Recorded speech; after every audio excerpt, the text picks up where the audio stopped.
Greetings, ladies and gents, and welcome to this latest edition of Tales from Outer Space. And as always, I hope that you enjoy. Story number 1, Inappropriate, written by the Caleb Mack. Utterly impossible, but it's true. Mathematically, 0. The universe is mocking us. How could this have happened? It is like a nightmare come to life. I like them.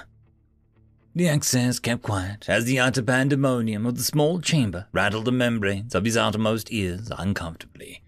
The universal translator devices matching the pitch and overcompensating for the volume of his fellow delegates as they communed in native tongues. They that had them, of course, even as he quietly reflected on his own reaction at the data brief merely 10 mites previous.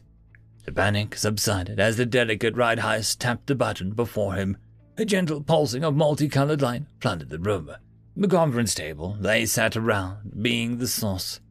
It was meant as a polite way to tell everyone to shut up or wake up as needed, and it worked perfectly. Clarity and calm, my colleagues. Ride-Heist admonished his counterparts as he raised the grav chair up to emulate standing, since, as at his advanced age, some 27 cycles, his legs had finally given out. The poor old Excite would soon go blind, then be replaced. The fact that cycles here on Devon 5 were 3 times as long as on his homeworld meant that he was closer to 70 cycles old on his native world. But he had been born here at the Axiite Embassy, and Devon, being an uninhabited planet that was more or less near the middle of the galactic space that made up the consortium of sapiens, he had dual citizenship by birthright, and all of the weight that carried.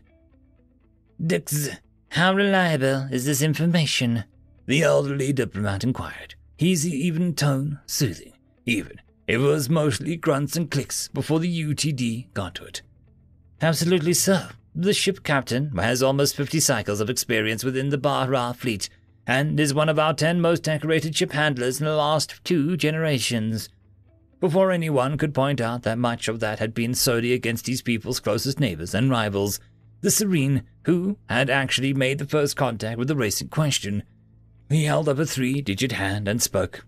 The data recorder from his ship was the only thing aside from his life support that was untouched, and everything he says is confirmed, aside from whatever the ship's sensors did not pick up. And the status of your ship? The Disilux ambassador asked. His series of clicks rapid, almost mechanical before the UTD activated. The X's replied stiffly. Totally effective, barely worth nano-salvaging. The reaction from each of them was expected. Shock from all but the Serene and the Fidelgia, the only other race of the consortium who could build starships as sturdy as his own people could. Or at least they had been until the violent encounter with the upstart humans had happened.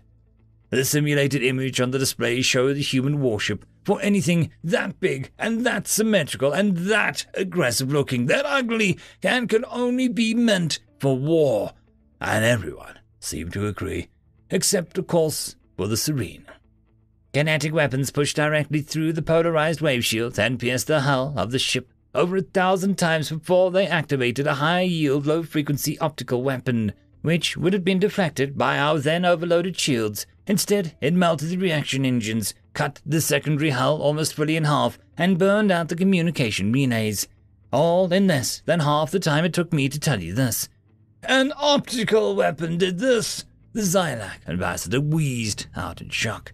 Yes, a low particle density polarization beam of low-frequency light in the 650 nanorange, with over 50 zectars of electromagnetic pulse energy behind them.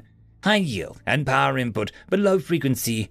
An odd choice, but the thermal damage speaks for itself, as does the accuracy. A laser! And projectiles, we outlawed such primitive weapons in the last age. Humans clearly did not. All eyes turned to the Serene ambassador, and Dex's could not help his nose and ears turning a shade of green from his disgust from his people's greatest and longtime rivals. Your people, Dex's replied, have been in contact with the humans for a few cycles now. What do you know of the ship? And what have the humans said about this incident? Bishopio, his, was an elderly Cenarian, with over 100 cycles of old in his homeworld. He was well kept, dark brown fur streaked with yellow. His black eyes started to grey with age. Yet even Dex's could acknowledge his steadfast and calm strength in all things, even if he fundamentally hated the birther-defining bastard. As I have been informed, the humans say that this is but a cargo ship, which fought off the reporting vessel when it attacked them in an effort to interdict them as they made away for a newly established trade outpost my government had set up on the edge of their system. As it is also in proximity to the edge of the buffer zone, we have the Bahra territories. I have no doubt that your ship handler was merely taken off guard with the primitive FTL drive that the human ship employs. I'm told it is rather spectacular. It is a signature due to its singular methodology. Dexis rumbled in reply. It was on the verge of ripping the very fabric of the universe. The gravitational distortion alone pulled our ship across the border, which we didn't even know was there until now, and it shorted out the gravitational plating across half the vessel. Ah, yes. The humans have told me that they are still working on the finer details of their warp drive. Warp drive? Bishopio actually laughed as he explained. Yes, they have found an ingenious way to surpass light speed without entering hyperspace. They instead simply bend normal space around the ship while moving as fast as they can. The more they bend, the faster they go. The further they get, but slowing down is a bit tricky, in their words. And a byproduct of that is gravitational distortions at the point of arrival. What madness! As I said, I liked them. Given all that was becoming known of the humans, it was of little surprise to Dexis that Serene liked the humans so much, given how similar they seemed to be. How fittingly inappropriate. End of story. Story number 2. The funniest joke in the universe, written by Truly Visceral. Unga bangs rocks. Unga makes sparks. Unga make fire. Unga bang more rocks. Unga make sharp rocks. Tie sharp rock to stick, make spear. Unga show Bunga what he made. Bunga don't care. Tiny man's trick, not muscles. Bunga show real muscle to a tiny Unga. Bunga climb big rock and show tribe he's strong. Unga frown, get more rocks. Bunga climb big rock, all tribes see him. Bunga strong, Bunga see Unga far away. Unga grabbed many rocks, put them on the ground in the shape of a woolly. Bunga mad. I have a group of pirates. They are following a map they found. They've been at it for months, fighting the royal forces, other pirates, and nature itself. They're worn, tired, and have lost a full third of the crew and the voyage. Finally, they reach it, a cave deep in the jungle, hungry, thirsty, and certainly with enough bug bites to look bloated. They did it. At the very bottom, surrounded by writing none of them understood, is a stone chest. Some of the crew think of mutiny right this second, take the treasure for themselves. I decide against it. The captain and crewmen approach and slowly lift the heavy lid. Inside, a gigantic golden statue, heavy enough that it is most certainly solid gold. The crewman stares, dumbfounded. It looks like a giant golden penis, sir.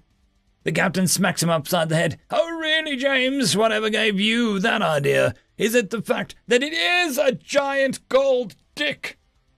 The old man is calmly cleaning his store, sweeping the floors, and arranging the products on the shelves. Everything is just fine. It's almost closing time, so he wants to get it done so that he doesn't have to stay any longer than he needs to. He hears something odd. It's coming from the back. He slowly walks out.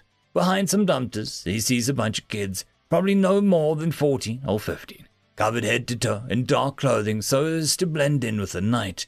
The man grabs a gun, just in case, and starts screaming at them. I told you brats to stay away from my store, he says as he runs at them.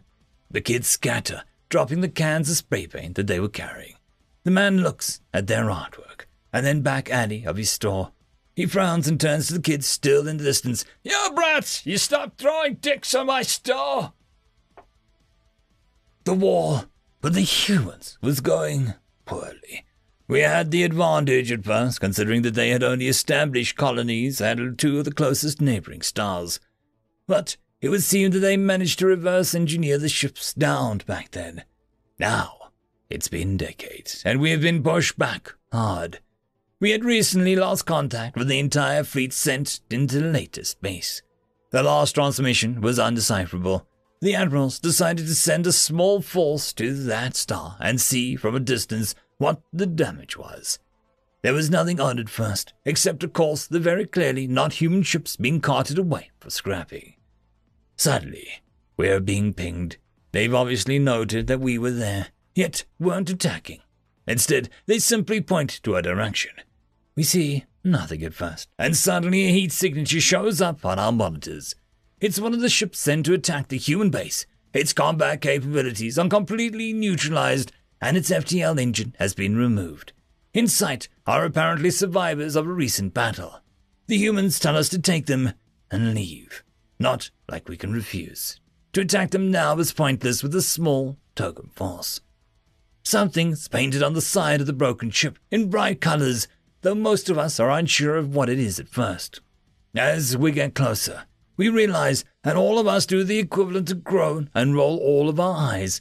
It's a massive painting of a human male genitalia, obviously painted there as an insult to injury, as they say. Admiral Punga is going to be mad. End of story. This is a special thank you to the one, the only, the legendary Eric Hino, who has become the only Tier 6 patron. I just want to thank the T5 patrons and channel members. Bob the Dragon, Cam Maxwell, Casper Arnholtz, Estrella the Dreamer, Tryagain95, Pudic Yol, Meridian117, Alithia, Jordan Bucksbaum, Angry Marine, Albarden Gusta, and Barkey. Thank you very much. And that, my friends, concludes this video. I hope that you enjoyed. There are links down below, both to support this channel and for the author of this fiction. Anyways, I hope you all have a fantastic one, and I'll see you next time. Cheers.